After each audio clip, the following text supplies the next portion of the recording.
All right. Well, I want to welcome those of you who are logged in with us. My name is Tim Cole, and I work with Waypoint Church Partners, and we exist to catalyze kingdom growth.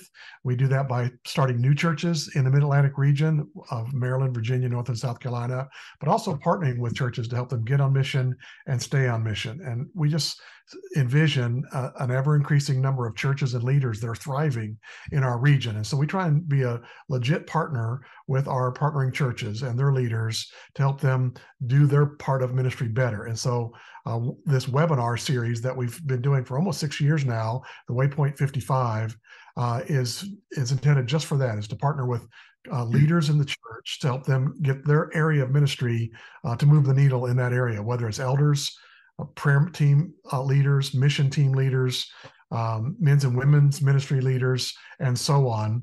And a couple of times a year, we speak specifically about safety and security in the church. And really, just in the last generation, has that really become an area that most churches are trying to figure out. More than 10 years ago, hardly anybody was talking about that.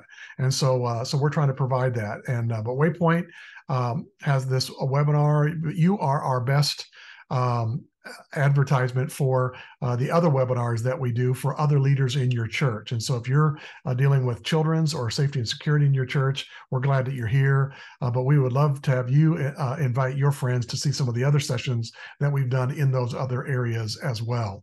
And so we have one coming up every month. The one next month has just left my brain what it is. But it'll come to me in a moment. But we have a YouTube channel, Waypoint Church Partners, and on that in playlists are all the different kinds of webinars that we've done. And so you can go right to the one about safety and security, or elders, or prayer team leaders, mission team leaders, and so on. So we'd love for you to do that. And so tonight we are talking about the policies and guardrails that can keep your kids safe and your church just really moving forward and not having to worry about that. It's really kind of when the outline, it's about 5 of each, 5 policies, 5 guardrails, just to make sure you're on track. And this is going to be really helpful for churches that want to make sure that they're heading the right direction, and that there's something tonight that you can improve in. You may not overhaul everything that you're doing because of what we're talking tonight, but there's going to be, if you take notes, there's going to be 2 or 3 things that you say, you know what, we could get better at that. And like in a week, or within a month of creating the environment to make that area better. And so we've got Don Keener. We've had him return, and he's with Safe Ministry. And Don is an old friend of ours and served here in a Christian church in Virginia years ago. And we are glad that he's back. His webinar from 2 years ago that you'll find on our YouTube channel is one of our best watched webinars on a similar topic. And so we're glad to have him back and really talking about these 2 different areas, policies and guardrails, that don't sound all that exciting, but if you're trying to keep your kids safe, it's about doing the right thing all the time. And so we're glad that Don's here. And so I'm going to run the slides for Don, but he's going to really help us think through these 2 categories that are going to keep our church in line. So I want to encourage you to think about which areas could we get better at very soon. I do want to encourage you, there is a Q&A button, not the chat button, but the Q&A button at the bottom of your screen. And if you have a question for Don, that's one of the values of being on the live rather than going to YouTube after the fact, is you can ask our presenters questions live. If you've got a question, go ahead and type that in right when you hear it. And it comes up in a queue over on the side of my screen, and we'll be able to answer that relatively soon or by the end of the webinar, or at worst, we'll be able to reply after the fact. But we've already had one question that's been submitted. And so go ahead and hit the Q&A button if you've got a question as Don goes through these, particularly about how it applies to your context or to your contact relative to a lot of churches similar to yours that might have a similar question. And so we want to encourage you to do that along the way. And I'll try and remind you about halfway through to go ahead and ask questions as we're coming. But Don, thanks for joining us again tonight. And this is such a critical area for us. Last time, it was such a timely deal last time we met, because there was a little boy in a church in Virginia that had been abducted like 2 years prior, and it was all over the news. And so it was a frame of reference for it's it needs to be top of mind every week, but that you can do just a few simple things to protect yourself from something like that. And it's not necessarily that case every time, but that had just happened here in Virginia, Southwest Virginia. And so we don't have that story this time that happened 2 weeks ago that I know of here in Virginia, but we're glad to have you back. And so why don't you take the reins and talk us through these guardrails and policies that are going to make our churches so much safer? Yeah, I'll be glad to. And thanks for having me, Tim. And I'm excited. I know we're going to look through some policies that you know. And the goal again is to possibly tweak one, add something that makes you stronger. So I'll give you this picture, okay? It makes your organization stronger. Kind of think of the front of your church. You're outside, maybe 10 feet from the front door. I want you to look three miles to the right and kind of picture 3 miles to the left. So you got about 6 miles that you can go right or left. You've got to be stronger than the organizations that are 3 miles to the right and 3 miles to the left when you talk about a predator and abductor. You got to be stronger than them. Okay, you've got to have some things in place that if somebody wants to come do harm to a vulnerable population like children, you are able to defend because you already have the policies in place. They're not going to enter. They're not going to try because you have some trainings, you have some things already set up. So, Tim, go ahead and jump onto that slide. I am a ministry veteran over 30 years, a lot of different church size, and we are going to slide through, keep going a little bit more, Tim, just as you can Okay. see. Yeah, we'll go this one, okay? I want to get through these. Again, these are tweaks. I know you know the two-person adult rule. This is a huge policy. You have it in place. If you don't, then write that down, and you've got to have it, and you probably should definitely tape this and then call me afterwards if you don't have it and get in touch with me tomorrow because we got to help you. But in regards to all adults need to show up on time for their scheduled serving times. Seems pretty obvious that they should, but is anybody reinforcing that? Is anybody within your organization checking that? Are there people, and I know you have them, adults that come in 5-10 minutes late? You're starting to set a culture. If they are, you're starting to set a pattern, and you're putting an adult in a vulnerable, very vulnerable possibility of just being isolated with a kid. And you're opening door to somebody that says, hey, they don't take this policy seriously. And this is what we know about a predator is they're very difficult to catch in the act, but you can find them pushing policy and seeing if anybody notices. Okay. And they will Mm. push and push and push. And if it's in your culture for people to show up late, then they're going to take advantage of that and they're going to show up early. Okay. Because they know they'll be isolated with the child. Okay.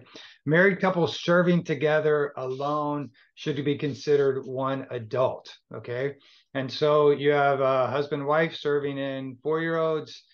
We would say they are one adult, not two. Okay.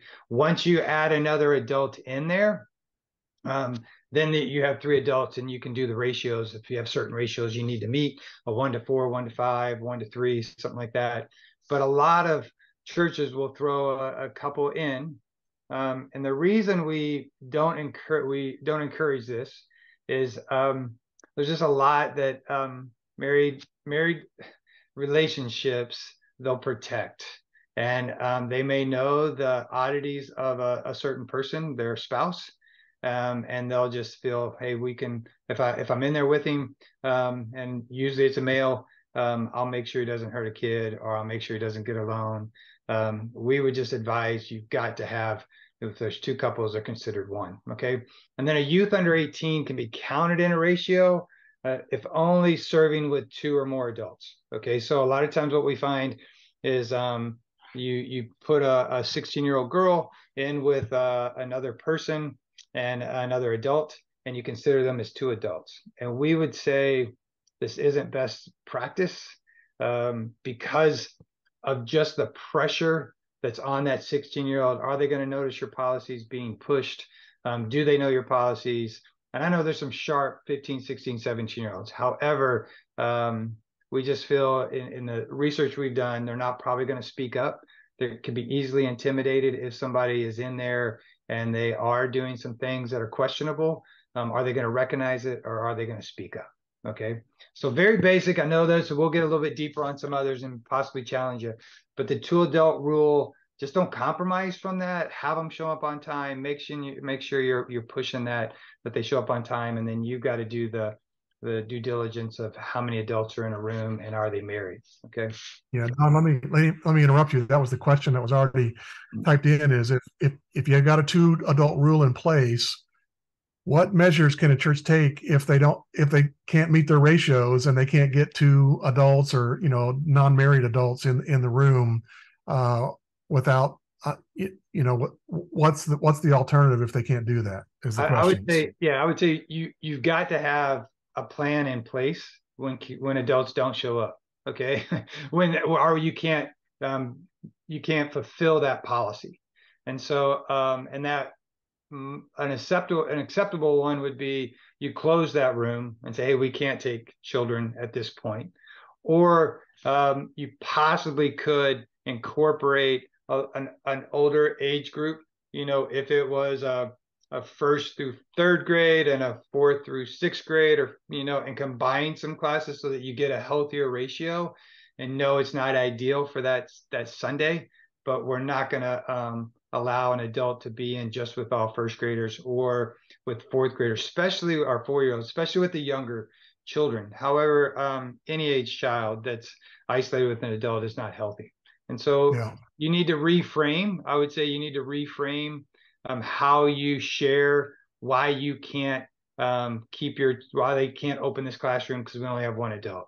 And if you're feeling pressured because the lead pastor says, hey, you can't close a room, then that needs to be discussed during the week.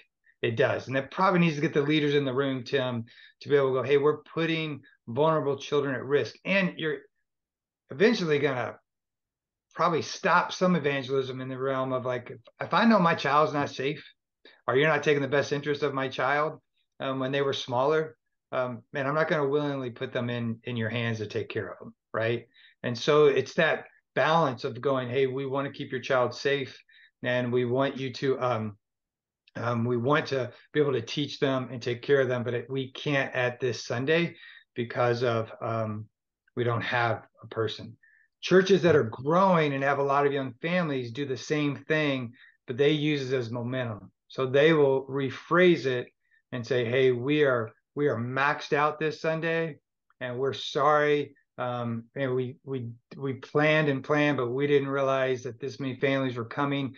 Next week, we will have trained adults that have been vetted for your child to come. We would encourage you to come early because we're trying not to close any." So they reframe the picture. And so I would tell you've got to work on reframing why you don't have, and not just say, hey, we don't have volunteers that won't show up or won't teach our kids, because it's a bad it's just a bad look, in that realm. Yeah.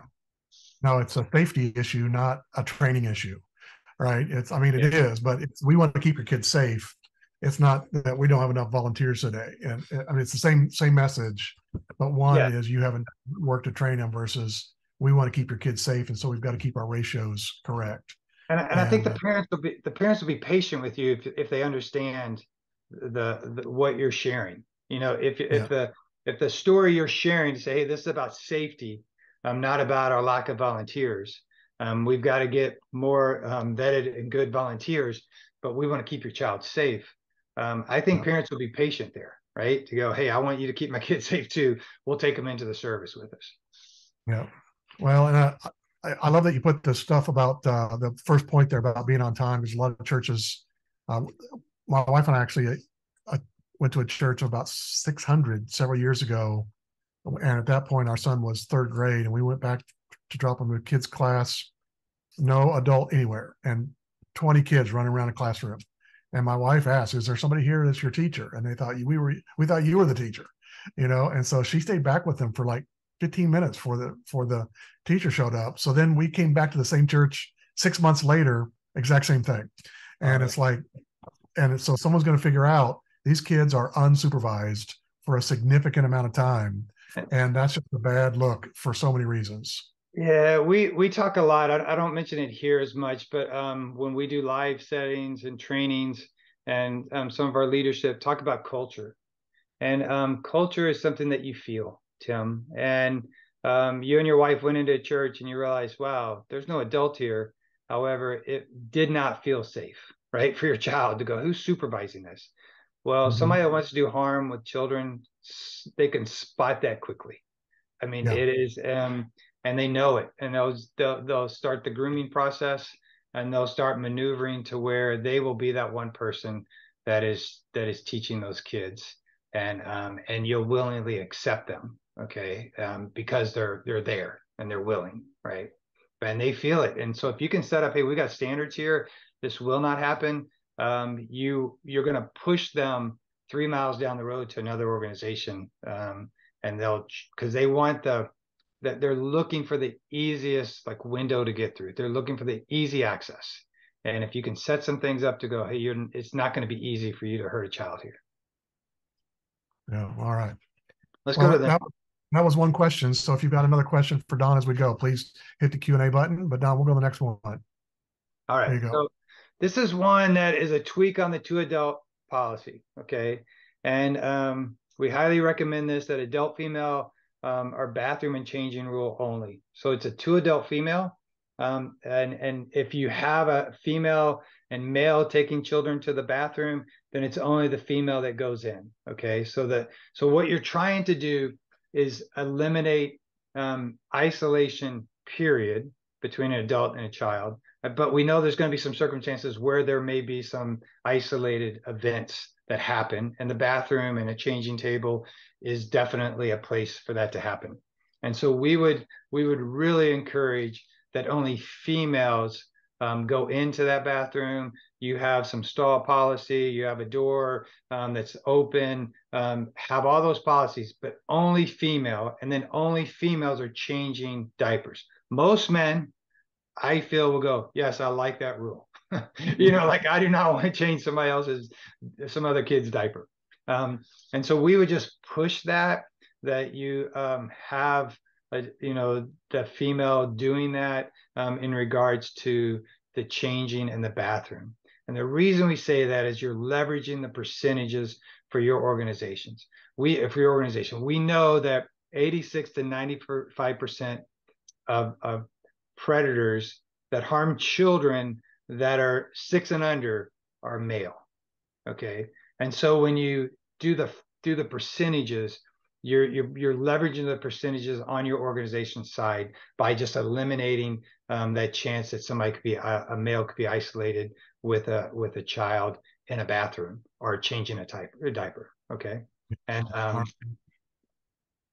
this is different than the two adult classroom rule. A lot of them um, will allow males to go that female. We've seen a lot more where we have just adult females be the key holder, and so they are not in a classroom, but they're the only ones that take children to the bathroom. And you ring or you buzz, and they come and they'll take that child to the bathroom, but it's only a female, and there's always two people. Does that make sense? So there's ways you can do it. We like that focus. Then you got your adults that are in the classroom teaching, and then you got two kids. And we know that once one kid goes to the bathroom, three or four are going to the bathroom.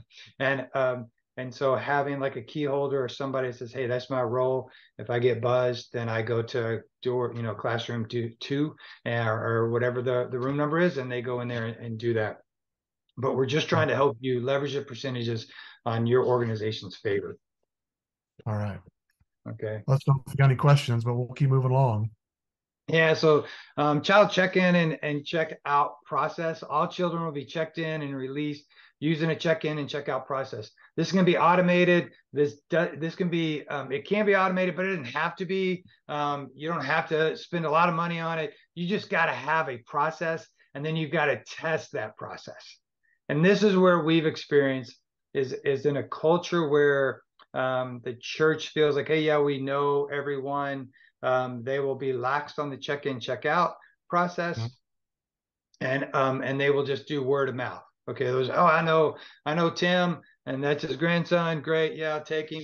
And that's all well and good to a point. Okay, in the sense that I'm glad they know each other. However, one that wants to do harm to a child is watching. Okay, and they will see it, and all it takes, and you saw that with the Virginia case a couple years ago, That lady went to 3 churches 3 miles apart, and she found one that didn't have a check-in, check-out system, and she walked out with the 2-year-old boy, right?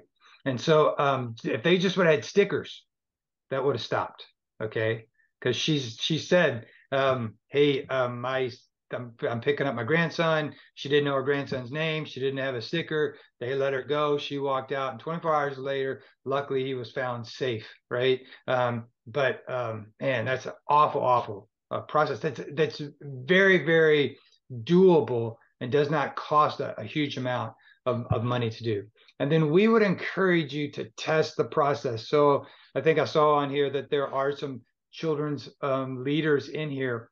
Are you testing the process? And this is how we encourage you to test it, is that you ask some families, hey, will you try to get your child out without the tag? And this is what usually happens in a smaller one where there's more of a vestibule or something like that. You'll have a dad go and say, hey, I need to get Sally out, and my wife has the tag. She's over there. And we hope that the volunteer would say, hey, can you just walk over there and get that for me? So I can put it here, and so we can have a full sheet that's covered. And a lot of times we'll say, okay, yeah, you're good. I know you. Okay. And you're just setting a standard for that check-in and check-out system, that it means something, but it really doesn't mean anything. Does that make sense? And so we would have people test it, grandparents, kids. Tim, I was at a church of 3,000 last year with my daughter. We met a family there, and we were talking afterwards. And my daughter went back with her friend, and they picked up her 3-year-old sister. Okay, they came out of the children's area, and the mom said, hey, how did you get Ari out? Like, how? I have her tag right here. And they said, hey, we went to the classroom, went to see her. And I said, hey, that's my sister. And they gave her to me. This is a church of 3,000, right? I knew the children's pastor. I called him on Monday and just said, hey, I need to share with you. This happened, right? And so it's not about size. It's about, are you checking? Are you training towards it? And then are you checking to see if it's working? Yeah, wow, that's great stuff. And so we definitely would do that. Before we go to the next slide, for you that are in children's ministry, and probably a lot of them that are on here and going to watch, can you articulate in 1 or 2 sentences what proper touch is within your organization? So think about that. Could you articulate it? Like, I think we all know on here probably what proper touch is and what proper touch isn't. Okay. But can you see it? Is it identifiable? And then that next question is, will your adults be able to articulate it? And I'm assuming if you're sitting here struggling, like if you've got, what we find is that we'll look through kind of the standard of care and the policies, and we'll see a children's ministry have maybe 3 or 4 bullet points on proper touch. And they're long, right? But they're not real memorable, and you can't articulate it. You're like, I think that's a little odd. I mean, you maybe can recognize it if you see it, maybe, but so like if you're at We Worship, and during We Worship, you have 25, 3 and 4-year-olds. And if one adult sits down, what's happening to them? You know what's happening. One adult sits down during We Worship, there's 3 or 4 kids on. There's one kid that'll get on his or her lap, and then the other 2 will come, and you'll have your legs spread, and they're all around you, right? It just happens, okay? But is that, what type of touch do you want there, right? I'm assuming lap sitting is not proper touch, but is it? It better not be. If it's not, that should be one that's not on there. There's no lap sitting. But would your adults be able to recognize that? Would they be able to articulate? Okay. Because what we found is that a lot of policies they're good policies, but they're not memorable.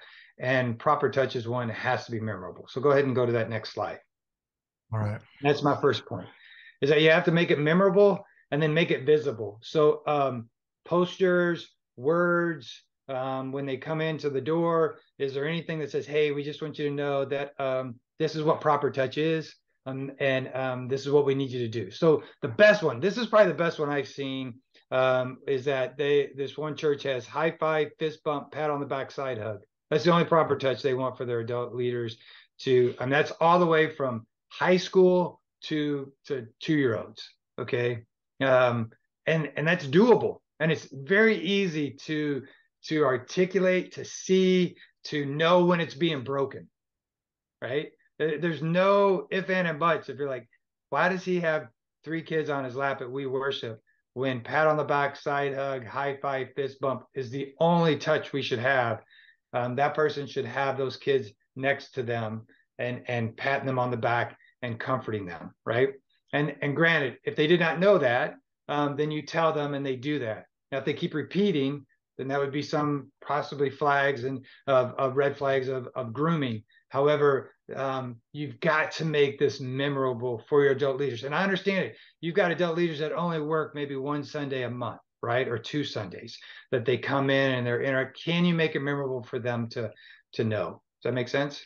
And so babies and toddlers, we need to be nurtured and hugged at times.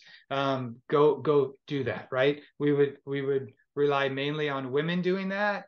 There are some men that will do that and be there, usually in a group setting of 3 or 4 other moms or adults that are doing that. When one cries, they all start crying. They need to be nurtured, okay? But it's done in a group setting, okay?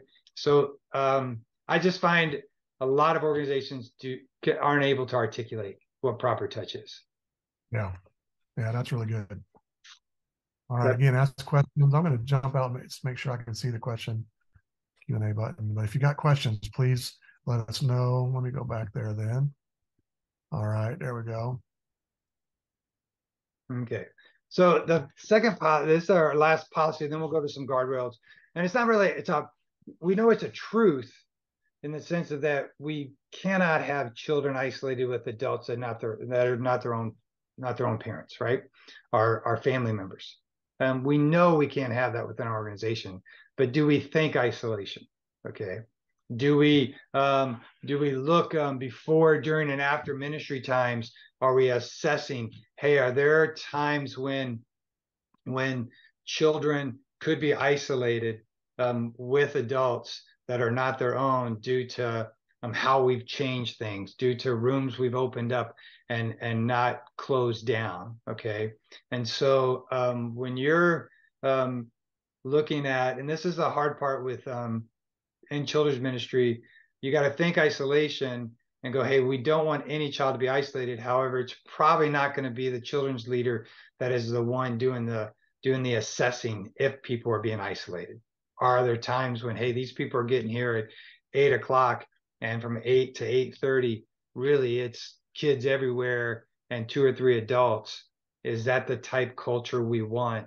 That's probably going to need to be a safety person that comes in and helps you identify if you have some vulnerabilities in regards to isolation. It's very difficult on game time on Sunday morning, Sunday night for that youth pastor, children's pastor to be thinking isolation and then actually be surveying for it because you have so much on your plate. We wouldn't advise that. I'll talk a little bit about that on the guardrails here coming up. But before, during, after ministry times, you need somebody to assess periodically do we have some vulnerabilities? If you've grown and you've switched classrooms, you probably have some isolated times and spaces you're not aware of that somebody needs to kind of survey and just go in from 8 to 12 on a Sunday morning and just go, okay, let me just monitor this. And somebody with a safety mindset can easily look for that and document it and then come back to you and go, hey, there's a couple places here that some kids were isolated. Tim, I was at a church in downtown Indy. That's where our home base is in Indianapolis. And I was doing a walkthrough assessment for the morning for the children's area. And this was a little odd of a little different church in the sense that they had a slide that went from the first floor to the basement. And it was one of those tunnel slides, really cool idea. However, it wasn't supervised. Kids are going to flock to it. And I just happened to be at in the basement checking some doors. And I stood there for 20 minutes and there were 6 children, three, 2, 3, 4 years old, that came down that slide, and they were isolated. It got to the point, I think I told you earlier, it kind of freaks me out a little bit. I was like, oh my gosh, like nobody's in these hallways. These kids were going down the slide, kind of playing around, and then going back up another stair, and then coming down the slide. And I could hear the parents at the top, but nobody's at the bottom. And it's a dark hallway, a little bit of a light on. And if I wouldn't have turned on more lights, there wouldn't have been any lights on. And it was just an isolated place. And these Yeah. kids were small and very vulnerable. Okay. And they didn't know who you were, right? You're a visitor. Yeah. I was a visitor just assessing. I'm kind of doing a blind assessment, hoping they would ask who I was. Yeah. That's what the goal was, to go, hey, let's see if anybody stops me. It took them a long time for somebody to stop me, and ask in that realm. So think Well, isolation in that realm. and I think we know the answer to this, but I don't think it goes without asking, is how long of an isolation are you looking for? Is it an hour, half hour, 5 minutes? How long of isolation should you be worried about? I would say any isolation is too much, because all it takes is a few seconds. Okay. And a child is going to face some heavy trauma. Okay. And a predator just needs, and then when you look for, we're not in getting, but when you also look at and then think of something like an opportunistic abuse, that is where, and it's devious, it's very dark, but it is where a predator isolates a child in a group setting, and basically is trying to touch or manipulate this little child in front of people, okay, and see if they can get away with it. And so that's even another level, Tim, of darkness. And so any isolation is too much, okay, in that realm. And it can definitely be assessed. I would say if you have cameras, you can take cameras are hard to catch on Sunday morning. You can't watch every camera, but you can do some things. We have churches that will go, hey, every 2 weeks, we take a classroom and we watch it for an hour and we see if any policies are being broken, and we'll look for isolation.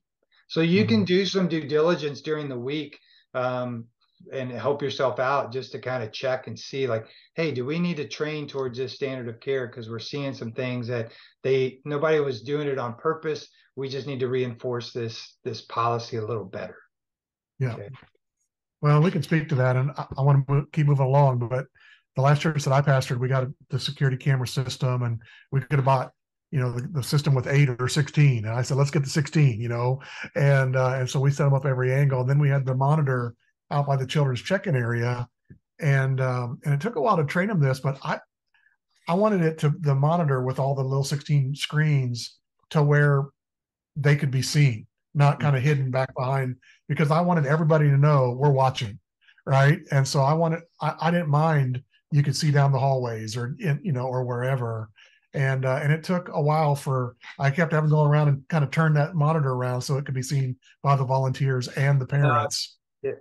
And I agree with you. I've seen them as big as 65-inch TVs, where they have 12 screens that are split in blocks, and they're basically showing you, hey, we've got everything covered, and we're going to try to watch this. And I agree. I think there is an element there mentally of, if somebody wants to do harm, like, whoa, okay, this isn't just something this isn't a Ring camera that they put together. This is some people that are watching and definitely are taking this seriously. Again, you're setting your organization up to prevent this in a way that if somebody wants to come in and do harm, they go somewhere else, because it's not going to be easy. Right. Yeah. That's why. So I wanted everybody to know. So that's something that's really easy. You just turn the screen around. Well, most churches, I can visit a different church every Sunday, almost every week. Being a husband of a children's minister, I try to go back to the children's area during the sermon time. And by that time, everybody's settled down, figured in, and there's nobody watching for someone walking around the hallways. And it's surprising, how little I'm stopped, number one, but I always want to give props to those churches that do, and tell the preacher, tell the children's director, everybody, that's great that someone said, hey, who are you? What are you doing here? You need, this hallway's closed, or whatever, but it's not 50-50. It's probably 2-1 the wrong way. And so this is why we're talking about this tonight. All right, Let's go moving right down to along here. kind of the guardrails now. And so let's go to that next slide, Tim. Okay. Yeah. So these are more where for your children's pastor, one that aren't necessarily they definitely are standard of care. And so these are some recommendations, some things you can think through with your safety leaders. It's very difficult for the children's leader to be able to make sure the ratios are good, make sure volunteers showed up, make sure all the lessons, everything's doing well, helping with the emergencies that are coming up with kids crying and different things, the pastor going long, different things like that, right? This would be more for these guardrails, or for you to sit down and maybe talk with one of your volunteers, if you have a safety volunteer, and that team, and say, hey, this is where you could help me, and this is where I'm seeing some vulnerabilities. Okay, so think locked doors. Again, any door that's not, any room that's not being used is a place that a person could be isolated, could be kind of sectioned off. And so all doors of any room not being used will be locked by a safety team member. 15 minutes after worship begins, the main children's entrance is locked with safety person monitoring. That is key, because what I find, and you just spoke to it, is either they don't have anybody. If they do, they go into worship when everybody's back is to the door, when nobody's really being vigilant and saying what we would call, there's kind of your safety team is always on yellow when they come in and start working. There's a red, green, yellow, red type of focus. And we don't want them sitting in red all day, because that means they're high alert, waiting for something to happen. But we just want them and those safety team members to know exactly what I'm talking about, that they come in, and for those 2 hours, we need them to be diligent, to follow their training, and to be yellow. Most people, 95% of people come into your service are green, in the green zone, and that's a zone is, man, they're not watching for anything. Like they're not looking for any type of behavior that's odd. They're not looking at anybody going, oh, dude, that person's really stressed and sweating, and man, it's 20 degrees. Why is that person sweating? Right? Type deal. They're clueless. And so you need a safety person that is designated to the children when the children are having ministry, and when they're vulnerable. Okay, when they don't have all those adults walking around to stop something, when most all the adults are in different rooms. And so we would have a designated security person, safety person. They're checking doors. Most churches that have a good safety team are checking doors every service that aren't being used to make sure they're locked. If they're not, they lock them. And then if you have a main entrance to your children's area, can you lock that within 10 to 15 minutes of when church starts, when that worship? It helps you in two ways. It slows access, and then that safety team member can allow people to come in. It brings a lot of credibility to your children's ministry of parents going, man, I like that. That is keeping my kids safe, because that door is locked as opposed to all the doors open.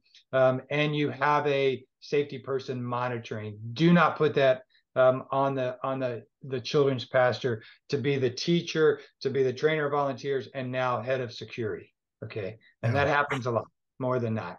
And then 10 minutes before service is ending, unlock the doors, so in the children's area, so people can easily get in and out. And then you have a great entrance when the doors are locked and somebody comes in. You have somebody right there that says, hey, how can I help you? Oh, yeah, little Johnny, let me find out what room he's in. Let me take you there. I'll take you there, get you to the right people if they need to pick up little Johnny early. Does that make sense? Yeah. So I get to talk with a lot of churches, and just based on your facility, you may not have the most ideal thing for having a whole entrance for your children's wing. But there are things that you can do that will stop people, slow them down, you might have to have construction done, but it's a relatively simple construction. And I've seen churches that I've talked to do this, where they build a little wall that used at the end of the hallway. And so it's from a construction perspective, it's just a little bit of framing with a new door. But having something that says you can't come in here unless we're happy for you to come in here, rather than an open hallway with 8 doors, which is, in older, most church buildings, that's the scenario, is you've just got an open hallway. And that's a recipe for trouble if you don't do something to say, the front of the hallway is as far as you can go. Yeah. And so, yeah, you can. I will say this, I'll lead into this. I make no money off this, but we've helped some churches. FEMA has some very nice grants for houses of worship. And what you're talking about, doors, access, certain doors that have some glass or stopping from terrorism or threats. I mean, you can get you can do some work. Your safety team can. We just helped a church of 800. They got $145,000, Tim, for cameras for their building, and Wow. and it's a grant you follow. It's given to you. Okay. There's another 6 campus church in Indy. They've got over 300,000. Okay. So if it's called the FEMA, you can Google it. FEMA grant for churches, for houses of worship, and their website's good to walk you through. If they want to contact me and say, hey, Don, I need some help on this, we can help you. They have a assessment tool that you use, but it takes probably about it's a very small window of about 3 weeks in the March, April of 2024. Right now, they are doing webinars that you can listen to on how to access this grant, and then your safety team can start it. I would say if they started it in January, it has to be in, I think, March, the end of March. It usually probably ramping up with volunteers. You probably need 2 months to finish it, but it's a very doable FEMA grant. There's a lot of churches we've worked with that have gotten this, anywhere from 60,000 to, like I said, that church got 300,000 on, think cameras, hardening doors, things like that, fencing, gates, things that could help your building.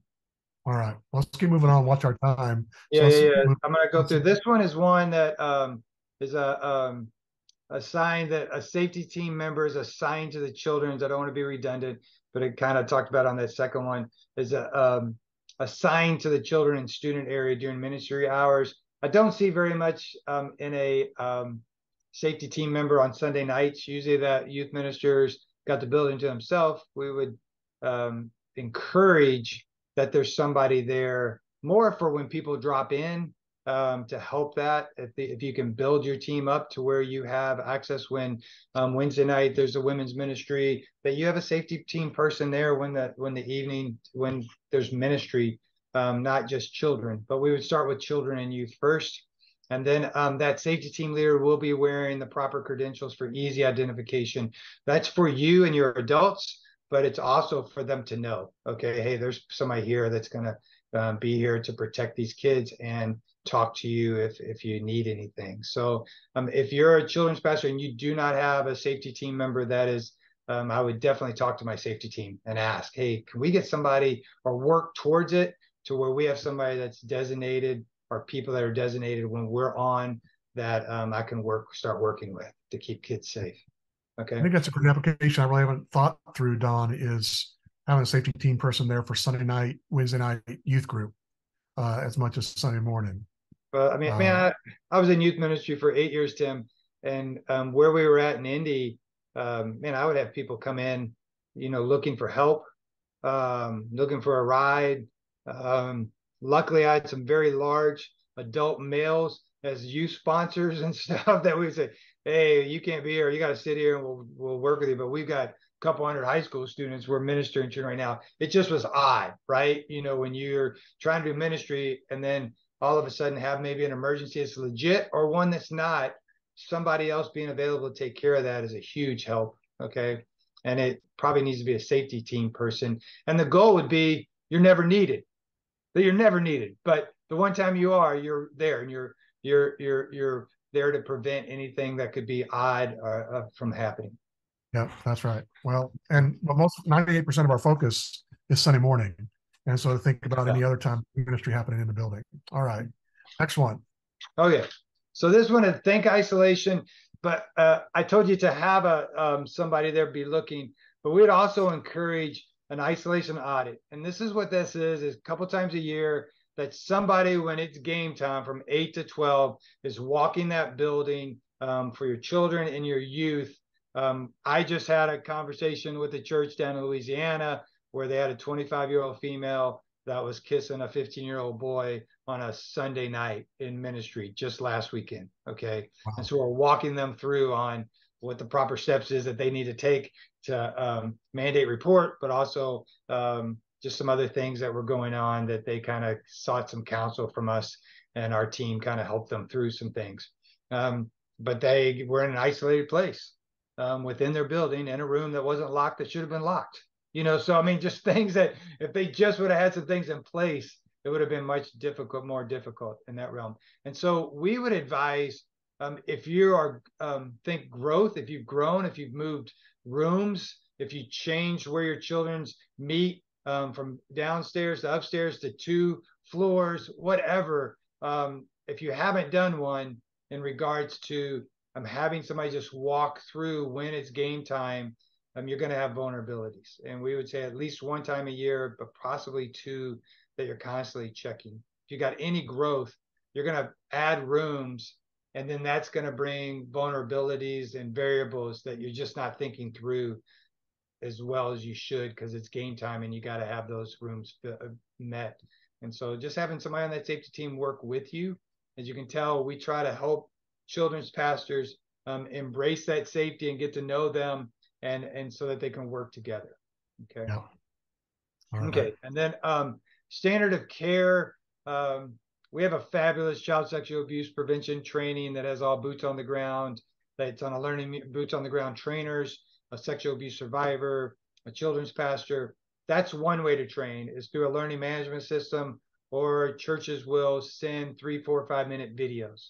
But we would also say you've got to have regular training to reinforce the standard of cares that you're monitoring. Okay. So if it's, hey, one of our standard of care is isolation, and you're monitoring that and you're seeing that, then you need to train towards that so that your people know, hey, this isn't acceptable that any adult is isolated. Proper touch, things like that, that you're constantly kind of leveling up. And we would say that needs to be done at least every 6 months, not just when they come in. What we've asked is, when we've talked to children's pastor, I think they mean well, but the speed of children's ministry goes fast. And pretty soon they're like, wow, we haven't done a training in 15 months. They do a first initial training, but are they reinforcing or adding a policy and looking at trying to make it better? Okay. Yep. And so I want to be cognizant of time. And then this is one of what we would call getting out front of your gate in regards to engage your parents. So especially in camps that we work with, is that we know they're highly vulnerable and high risk. The camps that we try to encourage to say, you gotta allow the parents to know what your policies are, how you vet your volunteers. And we would say the same with the children's pastors, is that if you can engage parents and say, hey, this is why we have a check-in and check-out system, this is why we need you to follow it, and periodically get out in front, you're going to start to get fans of your children's ministry that are parents. Like, wow, they are on cue, they know what they're doing, they want to keep my child safe. I appreciate that. Right. And so, sharing and getting in front, hey, this is how we keep yours, or this is what we're adding. We have a couple camps that we have a check-in, check-out system that does like excluded party, national sex offender in 10 seconds. And this camp director has 4,000 kids that come to his camp on a summer. So he's got 2.5 months. He'll have 4,000 kids that will be there for almost 5 days at least. And he was able to engage all 4,000 of them and say, hey, we want you to know, when your kid's here, any adult that walks on our campus, they come through our check-in, check-out system. They're monitored, and they were just sharing with them, hey, we have some policies in place And he said, man, he got more parents that replied back saying, thank you. We really appreciate that. Thanks for spending a little extra money by putting some things in place that we know when our kids there Monday through Friday, that you've got some things in place to keep them safe. Yeah. All right. Okay. So engaging your parents. All right. That was the last one. And I wanted to ask you, Don, you referred to a couple of things already, but how can churches and leaders engage you in your ministry to help them, and even by contract, where they ask you to come in and do things? What's your bread and butter? We've talked about this before, but what's the bread and butter of what you guys do really great? Yeah, so we are a company. We're for profit. We have schools all across the country in our safe hiring solutions. I mean, like big schools, San Antonio Public Schools to we have 75% of all the schools in Indiana as clients. We have them all over the country. We have a CEO that's a really strong Christian, and I'm an ex-pastor. I'm the only well, I'm one now of two leaders that are not criminally prevention trained. I'm a pastor that knows how volunteer organizations work and don't work. And so with that mix, we have some security software solutions that can really help organizations. And we do it at some incredible pricing. And so our CEO is like, hey, I want to keep the bride safe. And so we have background checks. There are other competitors out there that will that serve churches. We think our checks are better. They have more logic. We can do arrest alert, which will notify you if one of your volunteers is arrested in 24 hours, you would know, right? So we just have some different technology that's in ours. And our pricing, I think, is better than what's out there. Okay. So that's one thing. If you already have a system, it's working for you, go for it. Our training is fabulous for a tough subject. There's kind of been a couple organizations that have tried and do training. Ours comes across not as like a seminar. It's not heavy on the kind of attorney seminar feel. These are all trainers. These are people that are working in organizations that you're serving, and they speak in a manner that gets to what we call Mama Bear's heart. So those are probably the two things that churches are using and grow as our organization's growing. Right now, when I came on 3 years ago, Tim, we had about 1,100 churches, organizations we serve. Now we're over 4,000 in less than 3 years, and it's going really well. That we're able to work with all size churches. I mean, we have churches that are over 20,000, and we have churches that are 50 in church plants that we help. And so we have some different from a reference checking system that's text based. That's all very affordable in that realm. So those are things. Well, But my goal is that if the people are on here and rewatching, and we really, whether you buy anything from us, I could care less. I really want your bride to win and stay safe. And we know the importance of keeping those vulnerable children and students safe. Okay.